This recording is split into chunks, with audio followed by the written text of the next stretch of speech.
God expects us to live in the Spirit even though we exist in the flesh. This is the mystery of Christian life.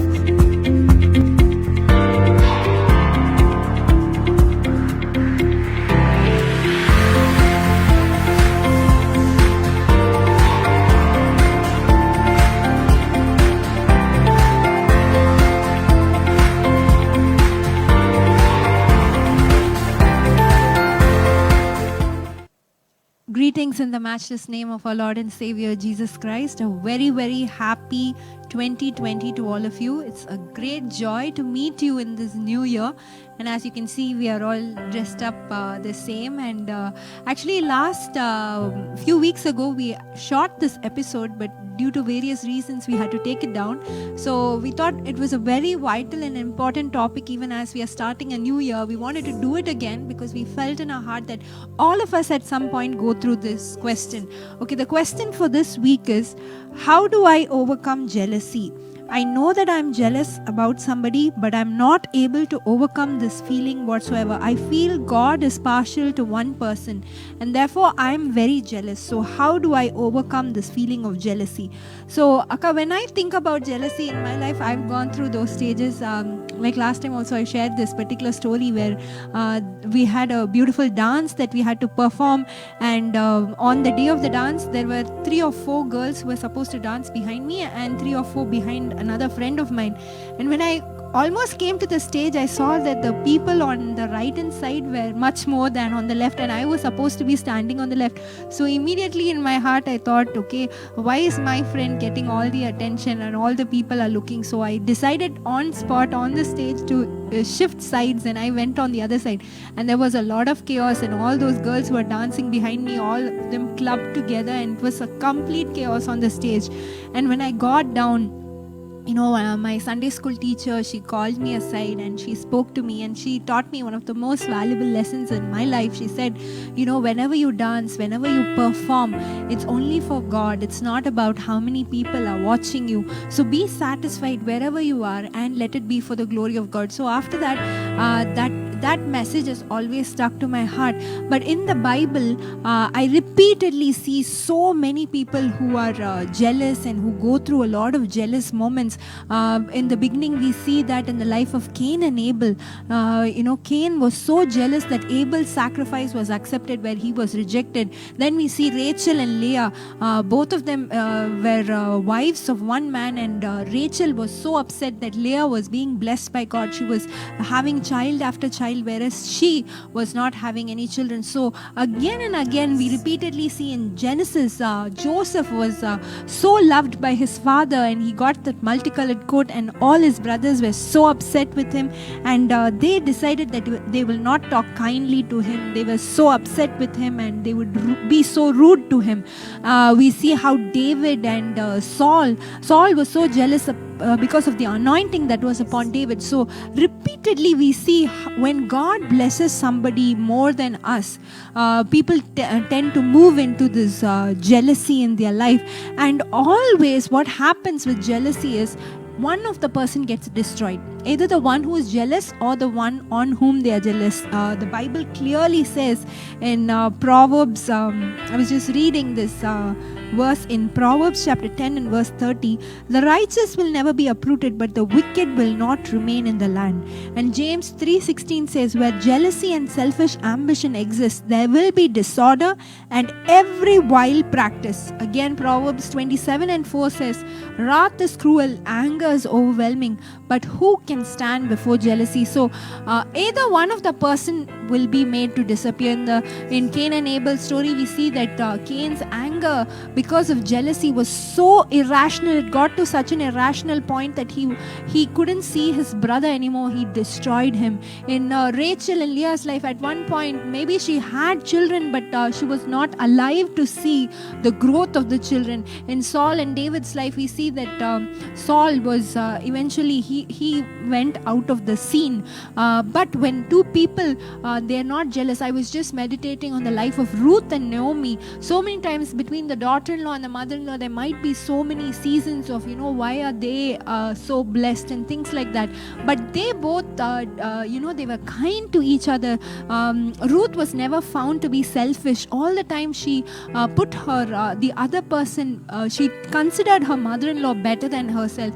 And in those kind of situations, both of them tend to coexist. So whenever there's jealousy, the problem is either one of them, are inevitably destroyed. And most of the times, it is the person who is jealous. The righteous will remain in the land, but the wicked will be uprooted and thrown out of the land. That is what the Bible says. So that wickedness should not rest in our hearts. Even in the life of Cain, even though Abel died, Cain was not able to be in the presence of God. He became a wanderer. Finally, he never inherited what God had for him. So whenever we are jealous, we should always think that it is rotting our bone. It is destroying our life more than for the other person. So whenever this feeling of jealousy comes within us, we should deliberately and consciously decide that this feeling is not destroying the other person, but it is destroying us. So that is how I tend to look at jealousy, and that is how I tend to overcome jealousy. At times when we look at people, when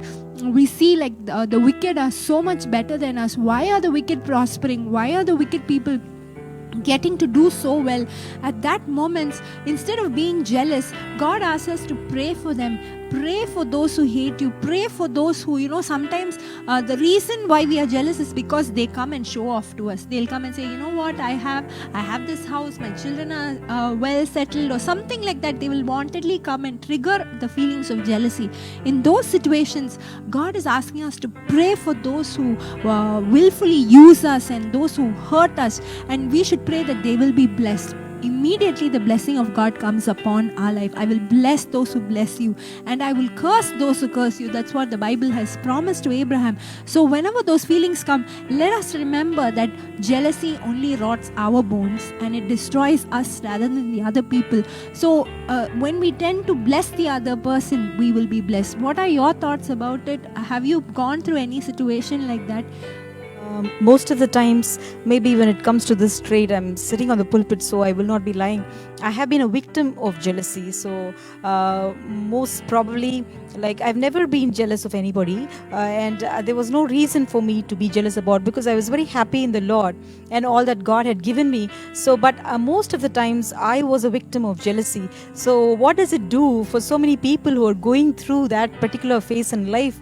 Maybe your life is filled with so much of bitterness. You're being shunned by somebody, or you're being unduly, you are being taken upon by somebody, you going through abuse. But today the topic is, it differs. It says, how do I overcome jealousy? When I think of this trait, it is not just an impulse, it is like a dreadful disease, and a disease needs to give way for healing, for cure. And jealousy just cannot be overcome in the flesh. It has the Holy Spirit's role that has to be played upon a person who's overcome a jealousy. And jealousy, it starts controlling a person. For example, it is like as if you are drinking the poison and you are expecting your enemy to die. It exactly happened to Saul.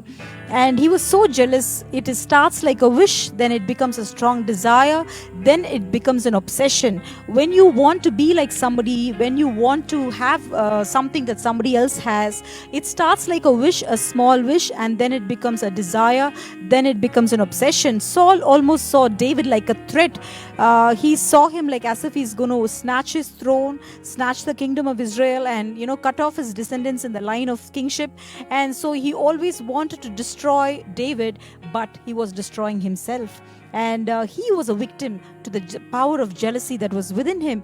Jealousy, when it develops, it becomes envy, and envy, it's demonic. Says in James chapter 3, I read verse 14, it says, "But if you are bitterly jealous and there is selfish ambition in your heart, don't cover up the truth with boasting and lying, for jealousy and selfishness are not God's kind of wisdom. Such things are earthly, unspiritual and demonic, says the word of God. So jealousy is so powerful, more than all the other traits. I think it has the power of distraction. And who can stand before jealousy, says the word of God. And there are few instances in the Bible. I think most of the characters you have already discussed, like Cain and Abel. But I don't think Cain was just jealous of Abel over a day, over a night. It could have been from his childhood. Maybe Abel was all along a God-fearing, a good-willed person who was loved by his parents, loved by God. And maybe this jealousy was growing up along with his years from the childhood, and it culminated in murder exactly after they offered up sacrifices in God's presence. So if you let jealousy grow, it will become difficult for you to overcome. So you have to seek the help of the Holy Spirit, and you have to curb it. Maybe if you're not able to nip it at the bud, maybe it is already blossomed, and still you need the grace of God. Otherwise it is going to destroy you or destroy the other person, and eventually it is a weapon of distraction. And there are other instances in the Bible, like you have this character called Simon the sorcerer, who's filled with envy over the disciples' anointing, who just wants to have the power, not the presence of God. And for believers especially, they could go through this kind of jealousy. Maybe not the appearance, not the physical traits, but they could be jealous of the anointing. And like the prodigal son's brother, if you feel somebody has gained the reward, unmerited favor, when you see people being blessed and you feel they are undeserving, sometimes it happens to believers who lead righteous lives, and they see people, so-called wicked people, in their eyes, in their perspective, they could be bad, they could be wicked, but they have received the grace of God, and God has shown them mercy, and they are unable to tolerate it. It happens to believers in God's kingdom most of the times, and these are the types of jealous spirits that overtake or control a believer. And eventually what happens, they start losing out on their goodness, and it starts eating on their goodness, and eventually they become evil, and they tend to unleash all kinds of evil practices. Let's be very careful about this, because there might come a time in their lives, there might come a season and a day in their lives, they almost forfeit the grace of God, because jealousy becomes more powerful than the presence of the Holy Spirit. And exactly the prodigal son's elder brother, he felt this boy, his younger brother, was totally undeserving, and then this younger brother had the blanket of grace of his father. So eventually, whomever you are jealous of, take it from me, they are under God's cover, and a mercy is covering them. If you feel, if you're truly inspired, you want to be like them, you want to imitate them, and you can ask God, and maybe you can work on it, you can work on your weaknesses, and God says his strength is being made perfect in all your weaknesses. So tell God, Lord, these are my weaknesses, I want to be like that person, or I want to be like him. If there are godly traits that you are jealous of, even if it's like a physical appearance, because if everything is going to be same, like both of us are dressed in the same costume, but the world is just not the same. It is filled with so much of variety. Yes. Please don't wear the Yes. same again. And so it offers so much of variety. There's so much of difference in the size of eyes, nose, mouth, everything differs. So that is why you have shades of jealousy. And so I'm just trying to tell you, everybody is so unique. So first you must understand, let your peace not be disturbed. What you are, your originality, please do not lose it, because when you lose it, I was just sharing a small story, allegory last time. I was just speaking about a hummingbird. It wanted to become like a peacock, because it felt, I'm boring, I want to be so grand, so colorful like the peacock. And the hummingbird said, God, make me a peacock. And God said, okay, you have your wish. And then it was trying to sing, it couldn't sing, it was almost croaking, it hated its own voice. It was trying to fly, it couldn't fly. Everybody, of course, were admiring the peacock, but it did not have any adulation towards what it was. And then it felt, no, God, I want to be a hummingbird again. And then again, it was okay for a day. It saw a parrot and it said, no, parrot can speak beautifully, it flies, so why can't I be a parrot? And God said, okay, you have your wish again.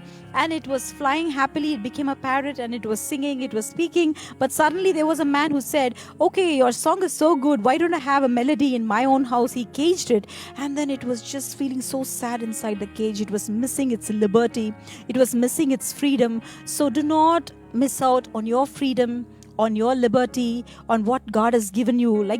Just like this hummingbird, it wanted to be like the peacock, it wanted to be like the parrot, but it lost its right to flight. It lost its right to freedom and liberty. It might happen to you, just like you envy somebody else. If you live in their shoes, you will know what they're going through. So maybe you're just envying, you're just rotting out of jealousy. Exactly what happened to Rachel. Maybe she wanted to be beautiful and also to be blessed in her womb, and she was just jealous of her elder sister Leah, and she was doing it day after day. And there is a beautiful verse that connects with her story, and it says from Proverbs 14 verse 30, a heart at peace gives life to the body, but envy rots the bones. So the envy in her did not give life to the body, even as she was bringing forth Benjamin, and she died. So jealousy is so powerful, it can destroy you, it can make you murder somebody, or it can lead you to your spiritual death. So it's a very intense topic that we are opening the new year with.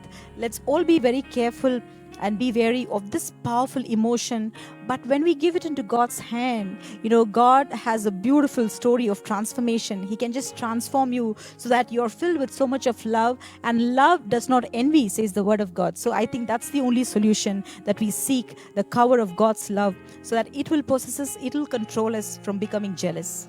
This new year that God has blessed us with, I'm sure that God is going to bless everyone. Everyone is going to be blessed spiritually, emotionally, physically, and in all sorts of ways. So at that time, let's not be jealous about anybody around us. And if you know and if you feel that you are jealous about someone, I really encourage you to go and talk to them a kind word, show your love to them, and overcome this feeling of jealousy. Overcome evil by good, God's word says. So God beautifully says in the word of God, be under my hand, and at the right time I will raise you up. Your time will come, your moment will come.